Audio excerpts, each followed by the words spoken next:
expectation for this in 2008 describe for me the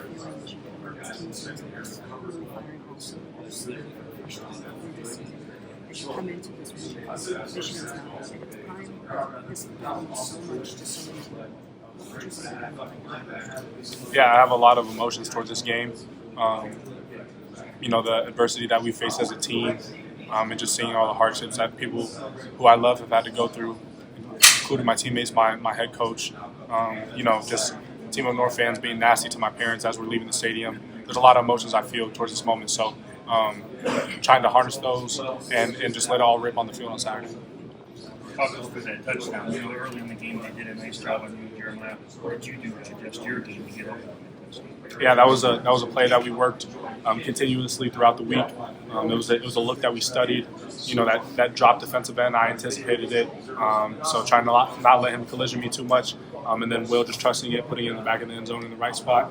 Kudos to the D-end. He actually got his hand on the ball, which caught me by surprise, obviously. But, the ball ended up in the right spot and landed in my lap. So it would have had to hang on to that one.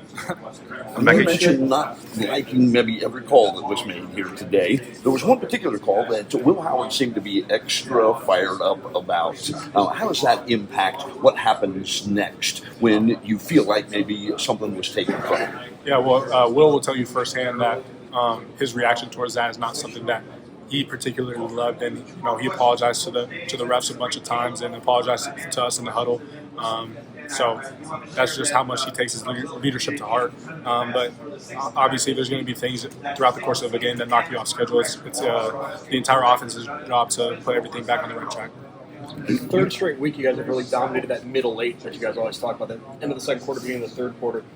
How did that get instilled? And at this point, is it just it's no longer theory? You see it in practice week after week. Yeah, if you do, Coach Day he doesn't just make stuff up. He does football studies, and he shows us the cut-ups. He shows us the percentages.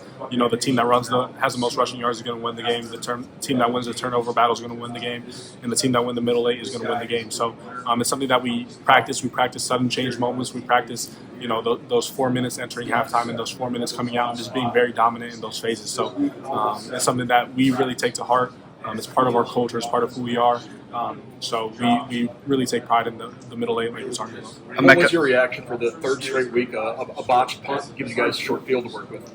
Yeah, I mean, it's different when you're playing the Buckeyes. I don't know what it is. There's a lot of intimidation there. So I can't say I'm surprised, but we have the right dudes in the spot to be able to make that play and turn it into a touchdown. As someone who's been a punt returner for his team, how good does it feel for that drought to finally be over? Yeah, it was awesome. I mean, I had one my sophomore year, and unfortunately, we had a dude jump over the personal protector, and can't do that. So, but no, it feels great to end the drought.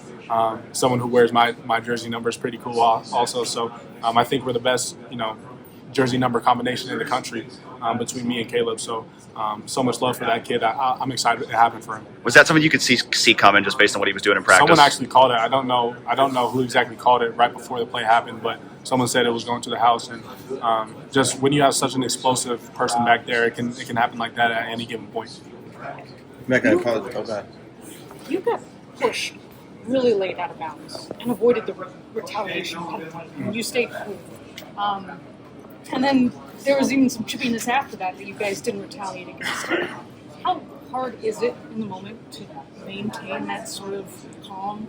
Yeah, I mean, you have to make a choice. Are you going to be selfish, or are you going to, just take it on the chin for the love of your brothers? So I think we just love each other so much that, we know that we don't ever want to hurt each other or put each other in a wrong spot. So I knew, reacting or retaliating in that type of way would set my team back in a way that wouldn't be good for anybody. So it's all about just becoming unselfish in those moments. Emeka, I apologize if you asked this already, but Jack was talking about the last 3 years of Michigan games, and going into this week, is it going to be hard? How do you keep your emotions in check, knowing what's going on the last couple of years, going into the most emotional game of the season? Yeah, it's difficult, but you just got to take it day by day. We have to have a great meetings, get everything corrected tomorrow. We have to take care of our bodies Monday with our off day and rest and watch film.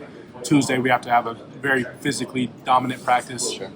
Wednesday, we have to come back, get everything corrected from Tuesday and work the game.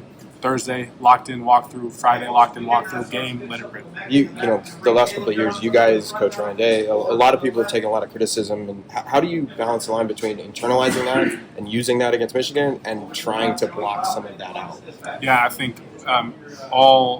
everything that you see on social media, Twitter, all of it is not good to consume, whether it's positive or negative. So we try to stay out of that realm. We try to stay within ourselves, keep everything within the confinements of the Woody. We play for the love of each other. We don't play for the approval of others or man. We play for the approval of God, and just out of love for one another. So we know what this game means to Buckeye Nation, but at the end of the day, sometimes you just got to tune all that stuff out. To the point about people you love, Jack was saying he doesn't like the way some of the people in this program have been discussed as a result of some of the last 3 years against Michigan. I don't know if you feel anything similar that way, but what do you think about the narratives that are created around this one? Yeah, I'll probably just stay away from talking about that for now. They're not. Did this feel like the most complete game? In a sense, both sides, special teams, and I know you guys played well. Yeah, I mean, it's hard. I'm never one to be, uber thrilled after a win. That's just not really how I'm hardwired. I think we get in the red zone 4th and 1. We got to convert that 10 out of 10 times, no matter who lines up across from us. And then we can't have a turnover in the red zone either. So those two things happen. The results look very, very different. It's 48 to whatever the score is instead of 38. So there's always areas to improve. So you just got to harness those and go week by week. Can you win it all the way you played today? Yes. The way we played today, no. There's always stuff to correct, but we have all the resources to be able to win it all. Did your eyes light up when you saw a defensive end covering you on the touchdown?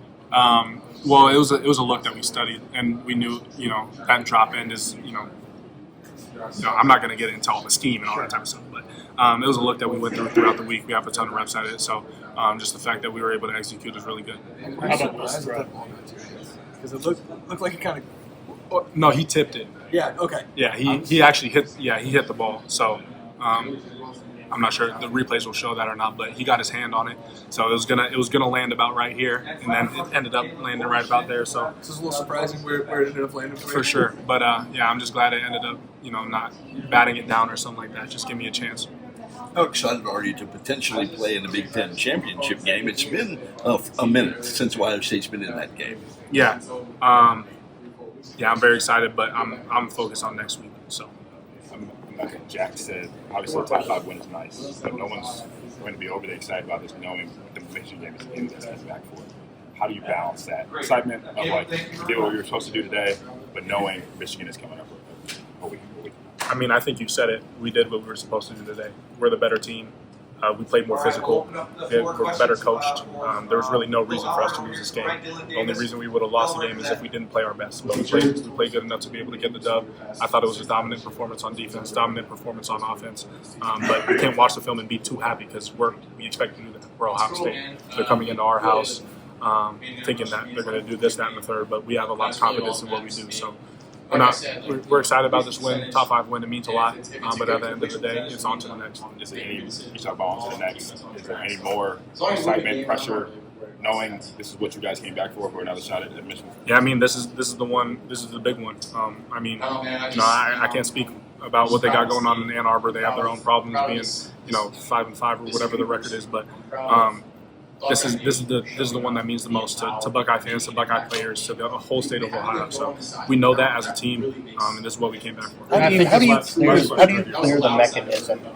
I know you guys say you just don't worry about the pass and all that, but when you're by yourself, do you think about the last couple of years, what happened in that game, or do you just block it out? How do you get past it? Yeah, but I think I do think about it occasionally, but I mean, there's so much to look forward to in the future. I mean, we have such an amazing roster, coached by such amazing people. I'm just so blessed. I'm literally living a life that I prayed for in my past. So I'm trying not to dwell on the past at all.